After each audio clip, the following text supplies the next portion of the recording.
Live on redstatetalkradio.com and talkstreamalive.com. And we're soon to be expanding the show. We're going to do hopefully some shows in out of Chicago. So, and they'll be up on the internet also. So it's going to be getting back in the groove, folks. It's been a while, but nothing ever really takes the place of having some great guests come on your show from time to time and really shake things up and liven things up because they've been there. And folks, you can call in. Our number is 867-8255. So I'll be watching the lines. My producer will be watching the lines and call in and join the conversation. So we're going to bring on my good friend, Joel Gilbert. Joel and I go back a few years. We met at CPAC some years ago when he was talking about Barack Obama and how his brother, his supposed brother, Malik, has claimed that the father was not the father of Barack Obama. And his brothers have since come out and said, well, let's take a DNA test. Let's just do a short test. But Joel has put out numerous videos, and the latest one is Trump, the art of the insult. And I was thinking about it yesterday, and I said, let me give my good buddy a call, see if he'll come join me today. Joel, thanks for coming on. How are you? Hey, good morning, Charles, out here in Southern California. Always a pleasure to talk to you and catch up on what's happening. I know you're in Chicago, Obama land, and my film has been seen by millions of people, Dreams of My Real Father. Mm-hmm. And that was a great video. That was a great policies in office. Obama really showed that it was all true. He was radicalized in Hawaii by Frank Marshall Davis, who was a Communist Party propagandist and a Soviet agent in the Cold War. Whether or not you understand the biology of it, even Obama wrote in his own book that Frank Marshall Davis was his mentor. And you can see it in Obama's policies all the way up to this Bolshevik-style use of the tools of state. First, 2012, he used the IRS to crush the opposition. The Tea Party movement was completely decimated, unable to organize because of the IRS being utilized by Obama. And then there was no consequence for that at all. And that's how Obama won in 2012. He would have been swept out of office otherwise, like in 2010 in the midterms.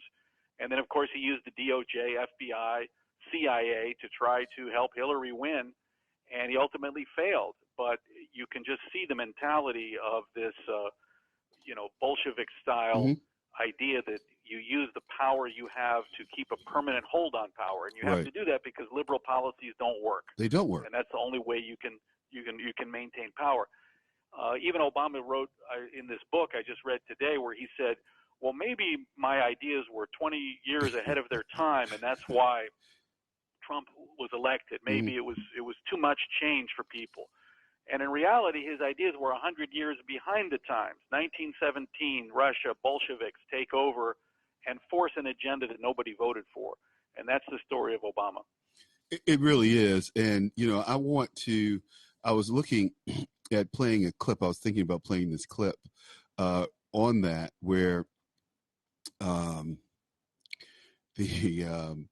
Rhodes says, well, yeah, maybe we're too far ahead. I don't know why Barack Obama, and people have told him this because I've heard them. I don't know why he thinks that his ideas are so great. He's immoral. He has no morality. He has no conscience. He certainly is not a black man, either by culture, thinking, actions, deeds. In fact, to the contrary, I think Barack Obama is a racist like his racist grandmama. And he's very clear that his grandmama was a racist. Now, Ben Rhodes, the guy who you and I are referring to, I pulled a quote where a little clip off of YouTube where this guy was just shell shocked. He couldn't speak. He said he had to come out and gather himself. I mean, listen to this. I just came outside to try to process all this.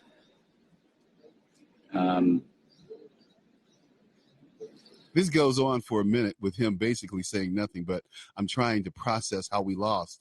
I should have seen it coming.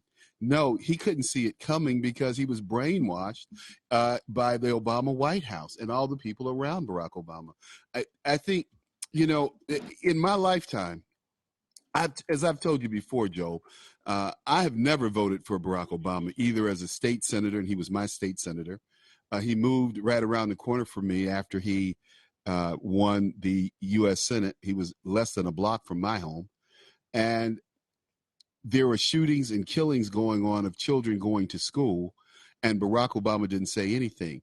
Michelle Obama lied and said, well, we need our children to be outside exercising more and getting more activity in. People are being shot outside of their homes in Hyde Park. And this is where Barack's home is. We live in Kenwood, actually. We live right on the cusp. There's literally at the corner, it goes from Kenwood to Hyde Park, but everybody talks about Hyde Park and because it's U of C and yada, yada, yada. Anyway, but we all technically live in Kenwood. And people are being killed, like that young lady who had gone to the inaugural and came home, Haditha Henderson, I think was her name, or something like that. But I talked about that on TV. When Michelle came back to her funeral, I'm like, well, there were two kids killed right down the street. They going to Kenwood High School. They just happened to not have gone to the presidential inaugural, but they were just killed a week after Haditha. So, everybody's playing games about the crime, about race in this country. My thing is simply this: do the right thing. Once we make a rule or a law, obey it. Don't make any exceptions because you're a woman or you're black or you're Hispanic. I don't want to hear that crap. Yeah, let me comment on a few things here. Okay. There's no question that black people in Chicago never supported Obama. They knew who he was. They understood this cat is from Hawaii. He's raised by white people, right? Relatives, friends. Right. He didn't have the experience that black people had in America at all. No. And Obama tried very hard, especially through the writing of his book, Dreams from My Father, where he tried to change who he was. He did. Also now that Bill Ayers, the communist terrorist emeritus, wrote most of it for him, in which he tried to reposition himself, saying, I grew up as a street kid, I used drugs, I didn't know who my father was, all this stuff, which he knew the father wasn't who he was told originally. So people in Chicago knew that. It was only when Obama, with the support of white liberals, white communists, former terrorists in Hyde Park, supported Obama's candidacy. Joe, yeah, what we leave out of this equation always are Jews. We always leave Jews out of the equation because we're vehemently attacked anytime you say anything against a Jewish person. Karl Marx was a Jew. Well, look, a lot of Jewish people are liberals. A lot of them are conservatives. And a lot of them are socialists. Wait a minute. Conservative, too. Some of the biggest donors, I think 70% of the bigger donors to the Republican Party are actually Jewish philanthropists, Sheldon Adelson and so on. So certainly, if you're a Jewish conservative, like I am, and many people are, right. We're certainly a little bit embarrassed by a large number. You're in the minority of our religious, religious brethren who so badly misunderstand the idea of socialism and the misery it brings to people.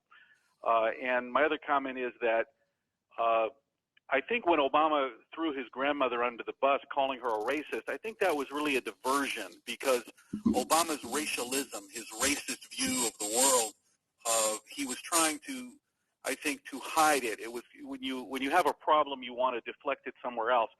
So I think his racism came from, of course, his father and mentor in Hawaii, Frank Marshall Davis, who was a very racial person. But what you don't understand and then, is, of course, Reverend Wright. But hold on. But what you don't understand is that's not Yep. what I'm saying.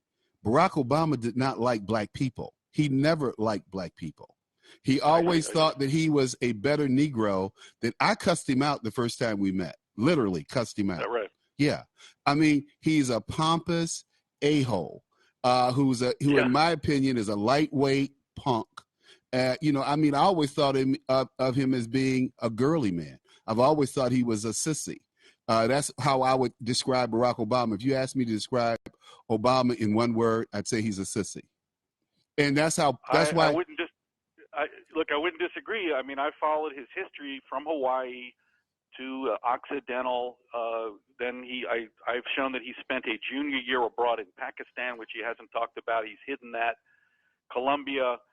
He had all his friends and life experience were white people or Pakistanis and Asians. I don't think he had any idea, except from his father mentor in Chicago, who was a radical communist, so he had no understanding of the black experience in America. And I think he conned black people. Well, he conned everybody. To vote for him. He conned everybody. He conned everybody. And that's why it's no surprise if you saw my film, There's No Place Like Utopia. I came to Southside Chicago, was in Detroit, all these inner cities, and all the black people said, yeah, we voted for Obama, but things got a lot worse. He didn't do anything for us. Well, yeah, of course. It's just no surprise. But listen, Joe, this is the deal. As I told you when we first met, Barack Obama lost a congressional race to Bobby Rush by 30 points. By 30 points. That's a trouncing. If Barack Obama had gone to Congress instead of going to the U.S. Senate, where he was ingratiated and welcomed into the old boys club because he was a Harvard law editor and all this other stuff. And, they changed the rules because he was so lazy. And they said how you get elected to be the editor of the Harvard Law Review. They said that would never happen again because Barack never wrote anything as the editor of the Harvard Law Review. So, right. But you have write a single word. But you have to remember that this is a guy who, as David Axelrod said, he supported gay marriage. He supported homosexuals. He in Chicago, and Joel, you need to make a note of this because this is going to be part of anything that you do with Obama going forward. I can guarantee you. There was a guy named Donald Young who was a gay choir director at Trinity Church. I told Jerry Corsi this story. And Jerry, I know a little bit about it. Jerry came here. Jerry called me, and asked me about this homosexual group that Barack was supposed to be part of. And I said, Jerry, I don't talk about it. Just get on a plane, come to Chicago, and go to Trinity Church on Sunday morning and ask the people. They'll tell you. And that's exactly what he did. And the members of the church explained Barack Obama's relationship to these three gay men and himself, who they call themselves the DLC, the Down Low Club. And the rest is in Jerry's article. So, folks, I encourage you to go out there and read it. But I can tell you that Axelrod said in selling his book, the thing that he hyped his book on, The Believer, was the fact that Barack Obama always believed in gay marriage, but he did not want to share it with black people because he knew that black people would not vote for him on that issue. Correct. And this is really part of the bigger story that Obama's entire agenda in 2008, where he said, starting with marriages between a man and a woman and God. Right. And I'm going to cut the deficit in half. Remember that one? I'll obey the Constitution. We need borders. I'll support Israel. Everything in his agenda was an intentional lie. He never intended to do any of that stuff. His intention was to use the electorate, use black people, use anybody to get elected. And as soon as he got elected, he threw the voters under the bus. He said, I'm going to have this Obamacare. We're going to have the Republicans involved. We're going to televise it on C-SPAN. Of course, it was all secretive. So from the get-go, Obama's actions in office show that he was a complete and total liar. And not only was he a liar, it was a strategy. Mm-hmm. The Democrat Party was taken over by the far radical left. And I'll tell you briefly how I call this stealth socialism. Okay. In the late 60s, Bill Ayers, that gang from terrorist group, the Marxist terrorists who wanted to destroy America, Mm-hmm. were bombing the Pentagon, murdering policemen. Right. They were not anti-war protesters. They wanted to take over America. They thought we're killed. going They to just killed start people. murdering people. Yeah. Going to kill people. The agenda was to put 50 million Americans in re-education centers and murder 25 million of them that wouldn't be socialists. And this plan was so evil, they thought everybody would follow them and have this big revolution, And it was so evil, nobody followed them. They went to jail. They went into the underground. Except and for when they came out of prison. Joel, except for Bill Ayers. Yeah. And that's only because Well, his daddy was the chairman of Com Edison. Well, he was in the underground. He came out of hiding when he got a pass on all his crimes. Yeah, because his daddy was chairman of Com Edison. Early 80s. Are we still here? We're going to commercial. We're going to go to commercial. When you hear that music, it's always that time. Okay, let me continue because I want to make this point on stealth socialism. We're going to do that. That's great. I love that term, stealth socialism. We'll be right back with Joel Gilbert. Red State Talk Radio is now available as a voice command on your Amazon Echo and Echo Dot by simply saying, Alexa, play Red State Talk Radio. Red State Talk Radio on TuneIn. Concern to every single American. Now, we've been hearing all these stories about sanctuary cities that... You can now find us on the Amazon Echo and Echo Dot, on TuneIn, on iHeartRadio, and we also have the phone apps in the App Store for your particular phone. And just in case we activated your Echo Dot, Alexa, stop. Hi, you want to end those expensive cable bills for good? At VIP TV, we offer unlimited HD quality streaming of over 900 channels on 5 devices at the same time for $39 a month on a pay-as-you-go basis. You can watch it on your big TV with Amazon Fire Stick or TV, Roku, Comcast, Android, gaming consoles, as well as laptops and tablets. You can use an HDMI cable to connect PC to the TV or smart TV via Wi-Fi. Once you've enjoyed the benefits of VIP TV, you can sign up for the service as a customer or business partner with a customized website, $39 or $59 a month. Visit orderviptv.com/The Reality Check. That's orderviptv.com/The Reality Check. Any questions, just email us at therealitycheckviptv@gmail.com. Stop wasting time and money and sign up now. Cancel cable for good.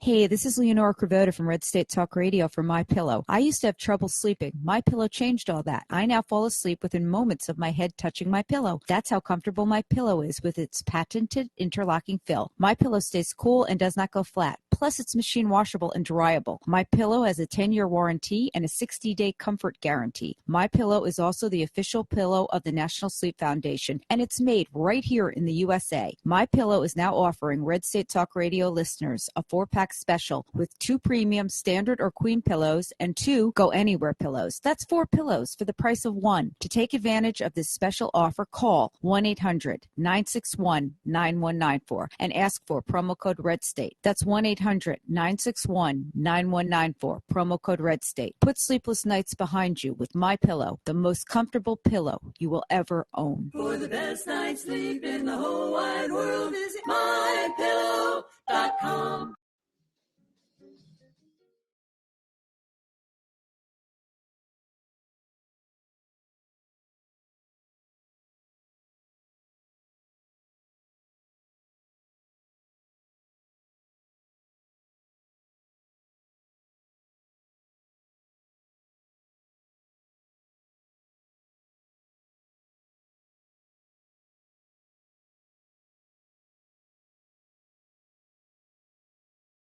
Back, and this is the Reality Check with Charles Butler. I'm here with Mr. Joel Gilbert.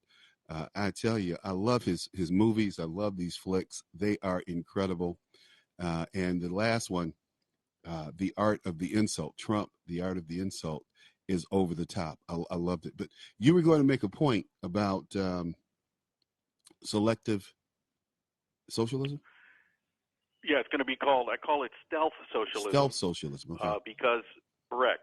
So this is what, when these terrorists like Bill Ayers came out of prison in the underground back to Chicago in the early 80s, they taught the new generation of young radicals like Barack Obama, they said, listen, you cannot overthrow the government from the outside like we tried. It'll be crushed by the government. It's so evil, no one followed us.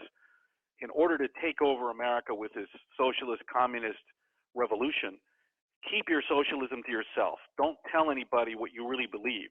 Just say you want to help families, you want to give them free health care, you believe in traditional marriage, you're going to cut the deficit in half. All these things Obama told us. And that's how the radical left took over the Democrat Party, such that today it's a radical socialist party. Obama was elected a lot by middle America saying, I'm going to cut the deficit in half, traditional marriage, traditional mainstream candidate. But from the get-go, it was obvious that he lied about who he was, about his background, about his agenda. 2010, the Tea Party movement swept the Democrats out of office, and they were poised to get rid of Obama. And as we said earlier, he used the IRS to crush the Tea Party movement to keep power. And he almost, using the DOJ, FBI, CIA, probably came very close, within 10,000 votes in a few states, to keeping Trump out of office, putting Hillary as president. And we never would have had another free election if that was the case. So what we saw was you could call it a soft coup, a leftist coup, vast left-wing conspiracy to destroy America. And it almost succeeded. And there's a lot of diligence that has to be done to make sure it doesn't succeed. I'm looking out my window right now at the Reagan Library.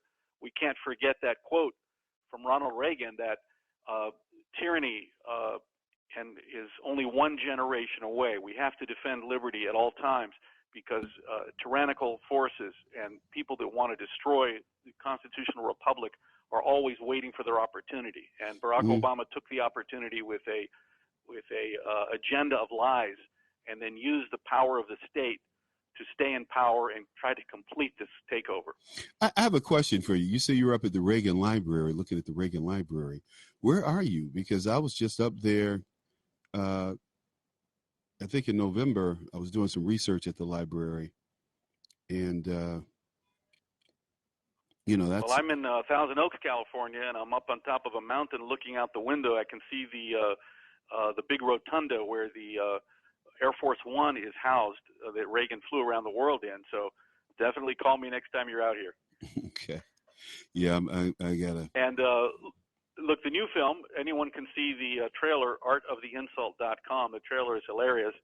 And this movie called Trump, the Art of the Insult, it really chronicles Trump's branding techniques and his ability to deliver information through performance art. And Trump has continued it in office, Little Rocket Man, crying Chuck Schumer, the whole thing. And Trump really achieved this through this performance art. He really was a great entertainer because he knew the entertainment business. People forget that he was 30 years in entertainment business, Miss America, Miss Universe. He promoted boxing, wrestling. He had a pro football team, of course, The Apprentice. So he had seen and done it all when it came to marketing and hype.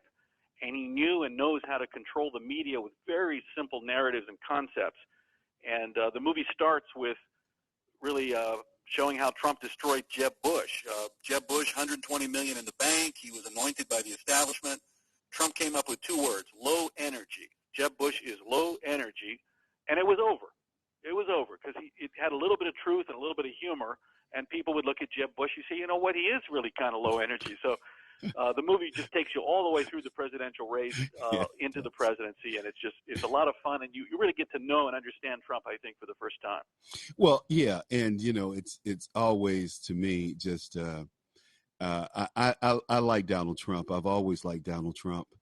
I hate the fact that he's constantly called a racist and hasn't done anything racial. The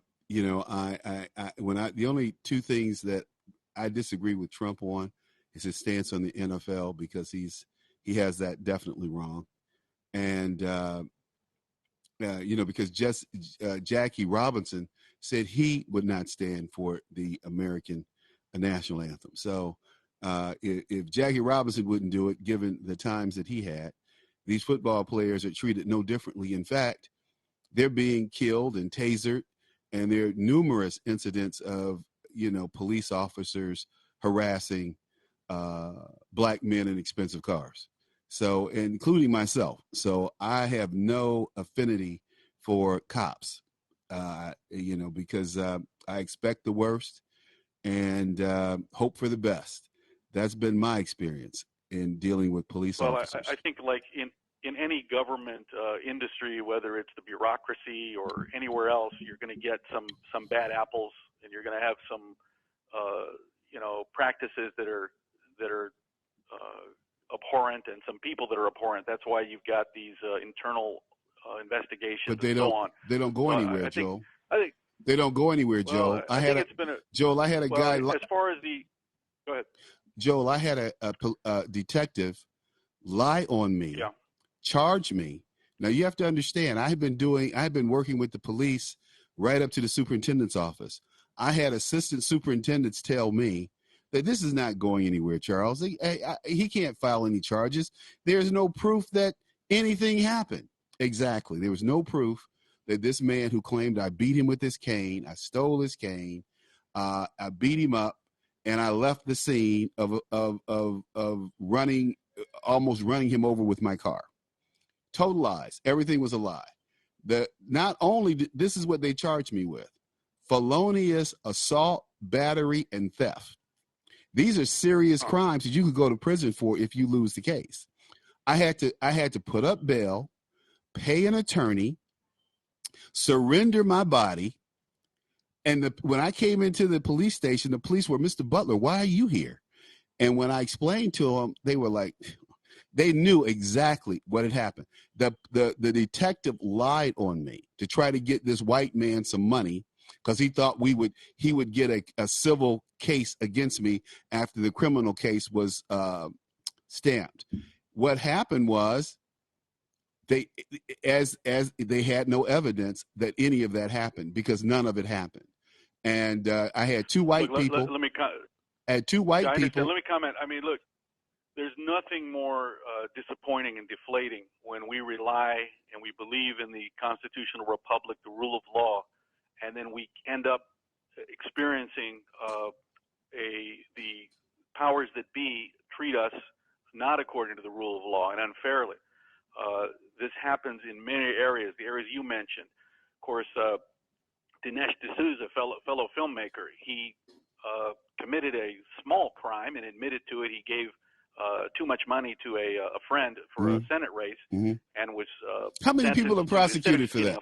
How many people are prosecuted for that? How many people are prosecuted for that? Well, no. Not only was he prosecuted 8 months in jail, but they sent him to psychological evaluation and treatment. That's what they did in the Soviet Union. If you're anti-Soviet, if you don't believe in the power of the state, then you must be crazy. What about Mao? So he actually got psychiatric, What about Mao Zedong? He had about the same thing, the re-education. It's called the re-education camps.